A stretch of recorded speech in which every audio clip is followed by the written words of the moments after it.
Hi friends, welcome to my channel Swapna recipe. ఈరోజు మనం మొలకాకు తాలింపు చేసుకుందాము. ఆకుకూరలో ఇది ఒక రకము, దీని తాలింపుకు వాడతారు. మన నెల్లూరులో విరివిగా దొరుకుతుంది. ఇప్పుడు ఈ ఆకుకూర మనం తాలింపు చేద్దాము. ఫ్రెండ్స్, నూనె అయితే కాగింది, తాలింపు గింజలు వేద్దాము. తాలింపు గింజలు, ఆవాలు, పచ్చనిపప్పు, మినపప్పు, ఎండుమిర్చి వేసేద్దాం.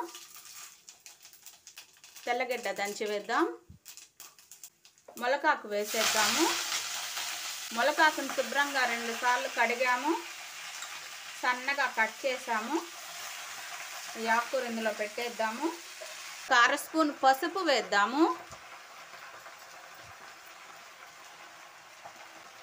రుచికి తగినంత ఉప్పు వేద్దాము.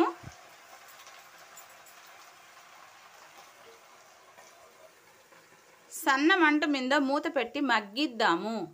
ఆకుకూర ఎలా ఉందో చూడండి ఫ్రెండ్స్, ఎలా మగ్గిందో. ఇలా సన్న మంట పెట్టేస్తే మంచిగా మగ్గుతుంది.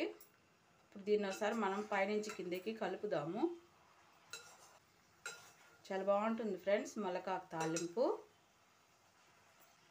మనం వేసిన పసుపు, ఉప్పు ఆకంతా కలిసేలా కలిపి ఇంక ఇది డ్రై అయిపోవాలి. హాఫ్ బాయిల్డ్ అయింది చూడండి. కాడ చూడండి ఎలా నలుగుతుందో.